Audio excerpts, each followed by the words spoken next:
பிரியமான சகோதர சகோதரிகளே, இயேசு கிறிஸ்துவின் நாமத்தில் உங்களை வாழ்த்துகிறேன். ஜீசஸ் கிரைஸ்ட் ஹோலி மினிஸ்ட்ரியின் வழியாய் உங்களை சந்திப்பதில் நான் மிக்க மகிழ்ச்சி அடைகிறேன். இந்த நாள் நாம் தியானத்துக்கென்று தெரிந்து கொள்ளப்பட்ட வேத வசனம் என்னவென்றால் ஆமோஸ் 3ஆம் அதிகாரம் 3ஆம் வசனம். 2 பேர் ஒருமனப்பட்டிருந்தாலே ஒழிய ஒருமித்து நடந்து போவார்களோ? 2 பேர் ஒருமனப்பட்டிருந்தாலே ஒழிய அவர்கள் ஒருமித்து நடந்து போவார்களா? முடியாது. அப்போ 2 பேர் நடந்து போவதற்கு ஒருத்தர் கை கோர்த்து நடந்து போவதற்கு அவர்களுக்கு ஒருமனம் தேவை. ஒருமனம் இல்லாவிட்டால் அந்த நடக்கையில ஒருத்தர் முன்னாடி போவாங்க, ஒருத்தர் பின்னாடி வருவாங்க.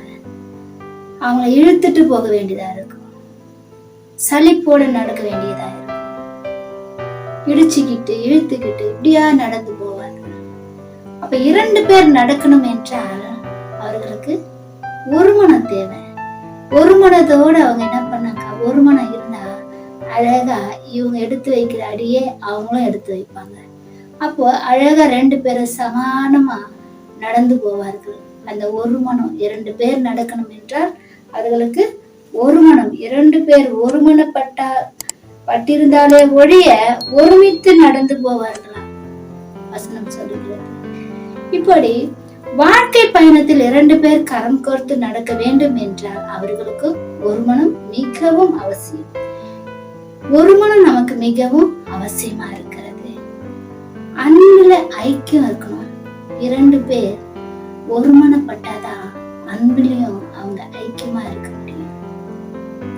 ஒருவர் மேல் ஒருவர் பாசமாய் அக்கறையாய் நேசமாய் இருக்கணும் என்றால் ஒரு மனம் தேவை.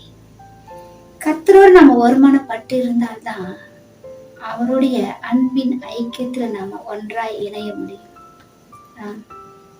வாழ்க்கையிலும் நமக்கு ஒரு மனம் தேவை. கர்த்தரிடத்துல அன்பு செலுத்துவதில நமக்கு ஒரு மனம் தேவை. அப்பதான் அவருடைய அன்பின் ஆழத்துக்குள்ள நம்மளால போக முடியும். அவருடைய அன்பின் ஆழத்தை நாம் புரிந்து கொள்ள முடியும். ஒரு மனம் இல்லாவிட்டால் நம்மளால நடக்கவும் முடியாது. குடும்ப வாழ்க்கையில சமாதானமாய் பயணிக்கவும் முடியாது. கர்த்தரோட நம்மளால ஒருமனப்பட்டு இல்லாவிட்டால் அவருடைய அன்பின் ஆழத்தையும் நம்மளால புரிந்து கொள்ள முடியாது. ஆகையால் நமக்கு ஒரு மனம் மிகவும் அவசியமாய் இருக்கிறது. திருமணம் ஆன 2 நபர்கள், புதிய தம்பதிகள், கணவன் மனைவி இருவரும் நடந்து போகிறார்கள். திருமணமான புதிதில அவர்கள் நடந்து போகும்போது தன்னுடைய மனைவியினுடைய காலில் முள்ளு குத்தி விடுகிறது. கணவருக்கோ மிகவும் கஷ்டம் ஏற்பட்டு அந்த மனைவி இந்த வலியினாலே துடிப்பதை பார்த்து அந்த முள்ளை அவர் கடிந்து கொள்ளுகிறார். இந்த முள்ளை எடுத்து உடைத்து சபித்து அந்த முள்ளை வெளியே தூர எறிந்துவிட்டு அந்த முள்ளை திட்டிவிட்டு தன் மனைவியிடத்துல அன்பு காட்டி, ஐயோ உனக்கு வலிக்கிறதா, உனக்கு கால்ல வலிக்கிறது, எனக்கு நெஞ்சு வலிக்கிறது, உன் கால்ல முள்ளு குத்தி ரத்தம் வழிகிறது, என்னுடைய நெஞ்சிலேயே ரத்தம் வழிகிறது போல எனக்கு இருக்கிறது அப்படின்ட்டு தன் மனைவிடத்துல அன்பாய் பேசி மனைவியை பத்திரமாய் அழைத்து கொண்டு போனார். ஆனால் 2 வருடங்கள் கழித்து அதே பாதையில் அவர்கள் நடந்து வருகிறார்கள். அப்போதும் அந்த மனைவியுடைய கால்களில் கல் குத்தி விடுகிறது. உடனே அவரு இந்த கல்லை பார்த்து திட்டவில்லை, தன் மனைவியை திட்டினார். 2 வருடத்துக்கு முன்பாக முல்லை திட்டினவர் இன்றைக்கு கல்லை பார்த்து திட்டாமல் மனைவியை பார்த்து திட்டுகிறார். சனியனே, உனக்கு பார்த்து வர தெரியாதா, உனக்கு சரியா நடந்து வர தெரியாதா என்று முறுமுறுக்கிறார். 2 வருடத்துக்குள்ளவே அவருடைய அன்பு குறைந்து விட்டது. கணவன் மனைவியுடைய அன்பு சீக்கிரத்திலேயே குறைந்து காணப்பட்டது. ஆனால் ஏனோக்கு பாத்தீங்கன்னா 300 வருஷம் கர்த்தரோடு கூட நடந்தவர், கர்த்தரோடு கூட சஞ்சரித்தவர். 300 வருடங்கள் கர்த்தரோடு கூட நடந்தார். கர்த்தராகிய இயேசுவும் ஏனோக்கும் 300 வருடங்கள் ஒன்றாய் சஞ்சரித்துக் கொண்டிருந்தார்கள். இவர்கள் இருவரும் ஒன்றாய் சஞ்சரித்து நடந்து போய்கொண்டே இருந்தார்கள். ஆனால் 300 வருடமாய் நாம் தேவனோடு சஞ்சரித்துக் கொண்டிருந்தோமே என்று ஏனோக்குக்கும் சலிப்பு வரவில்லை, தேவனுக்கும் சலிப்பு வரவில்லை.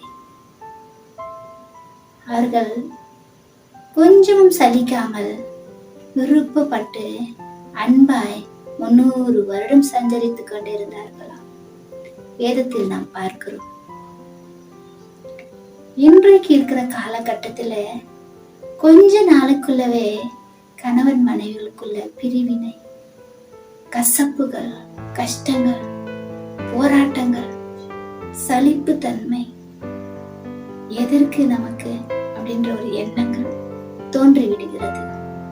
ஆனால் ஏனோக்குக்கோ கர்த்தருக்கோ எந்த விதமான ஒரு சலிப்பும் கசப்போ காணப்படவில்லை. காரணம் என்னவென்றால் நம்முடைய கர்த்தருடைய அன்பு குறையாதது, அவர் மாறாத அன்பு உள்ளவர்.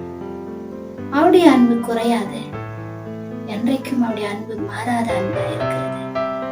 ஆகையால் தான் அவர்கள் 300 வருடம் சஞ்சரித்துக் கொண்டிருந்தார்கள். ஆபிரகாமோடு கர்த்தர் ஒரு ஒன்றாய் இணைந்து நடக்க தீர்மானம் செய்தார். ஆபிரகாமை தெரிந்து கொண்டார். ஆபிரகாமுக்கு 10 முறை தரிசனமானார். முகமுகமாக ஆபிரகாமை பார்த்தார். ஆபிரகாமோடு பேசினார். ஆபிரகாமோடு நடக்க சித்தமானார். ஆபிரகாமை சிநேகிதனே என்று அழைத்தார். இன்றைக்கும் நம்முடைய கர்த்தராகிய இயேசு கிறிஸ்து நம்மோடு நடக்க விரும்புகிறார், நம்மோடு சஞ்சரிக்க விரும்புகிறார். கர்த்தருடைய அன்பு மாறாத அன்பா இருக்கிறதுனால எனக்கு பிரியமான சகோதர சகோதரிகளே, நீங்களும் கர்த்தரோடு ஒருமனப்பட்டு அவரோட நீங்க நடக்க ஆரம்பிங்க. முழுமையாய் உங்களை கர்த்தருக்கு ஒப்பு கொடுங்க. அவரோட ஒருமனப்படுங்க. அவருடைய அன்பின் ஆழத்தை புரிந்து கொள்ளுங்க. அவரோடு கூட நடந்து பாருங்க. அப்படி நடந்து பாருங்க, கர்த்தருக்கு நீங்க சிநேகிதர்களாய் ஆவீர்கள். கர்த்தர் உங்களுக்கு சிநேகிதராய் ஆவார். அவர் உங்களுக்கு ஆத்ம நேசராகவும் சிநேகிதராகவும் உங்களோடு கூட இணைந்திருப்பார். கர்த்தரோடு கூட இணைந்து நடக்க இன்று தீர்மானம் பண்ணுங்க. கர்த்தர் உங்களோடு இருந்து உங்களை வழி நடத்துவார். ஜெபிக்கலாமா? எங்களை அதிகமாய் நேசிக்கிற எங்கள் அன்பின் பரலோக பிதாவே, உம்மை துதிக்கிறோம், உம்மை ஸ்தோத்திரிக்கிறோம். அப்பா, நீ நல்லவர், நீ சர்வ வல்லமுள்ள தேவன். அப்பா, உம்மை துதிக்கிறோம், உம்மை ஸ்தோத்திரிக்கிறோம். நீர் எங்க மேல் அன்பு காட்டுகிறவர். உம்முடைய அன்பு மாறாத அன்பு, உம்முடைய அன்பு குறையாத அன்பு அல்ல அல்ல, அது குறையாத அன்பு ஆண்டவரே. அப்பா, நாங்கள் ஆண்டவரே உம்மை நோக்கி பார்க்கிறோம். உம்முடைய வேத வசனங்கள் தேனிலும் தொழிற்தேனிலும் இன்பமானது ஆண்டவரே. அப்பா, உம்முடைய வார்த்தையின் மேல் ஆண்டவரே நாங்கள் அன்பு செலுத்த, உண்மையில் நாங்கள் அன்பு வைக்க கர்த்தர் கிருபை காட்டுங்க. உம்முடைய அன்பின் ஆழத்தை நாங்கள் அறிந்து கொள்ள, உம்மோடு கூட இணைந்து இருக்க, உம்மோடு கூட நடக்க கர்த்தர் எங்களுக்கு கிருபை தாங்க. அப்பா, நாங்கள் ஆண்டவரே உண்மையில ஒருமனப்பட்டு அப்பா நடக்க நாங்கள் சித்தமாக, அப்பா நாங்கள் ஆண்டவரே உண்மையில ஆண்டவரே நிலைத்திருக்க கர்த்தரே கிருபை பாராட்டுங்க ஆண்டவரே. அப்பா, எங்களுடைய கஷ்டங்கள், கவலைகள், கசப்புகள் எல்லாம் எடுத்து போடுங்க. அப்பா, உம்மோடு கூட இணைந்திருக்க கர்த்தர் கிருபை தரும்படி. அப்பா, உம்மோடு கூட கர்த்தாவே நாங்கள் வாசம் பண்ண, அப்பா நீர் எங்களோடு வாசம் பண்ண, நாங்கள் உங்களை நிலைத்திருந்து அப்பா நீர் எங்கள நிலைத்திருக்க கர்த்தரே கிருபை தரும்படி, அநேக கனி கொடுக்க கர்த்தர் எங்களுக்கு வாய்க்க செய்யும்படி இயேசு கிறிஸ்துவின் நாமத்தில் கேட்கிற நல்ல பிதாவே, ஆமென்.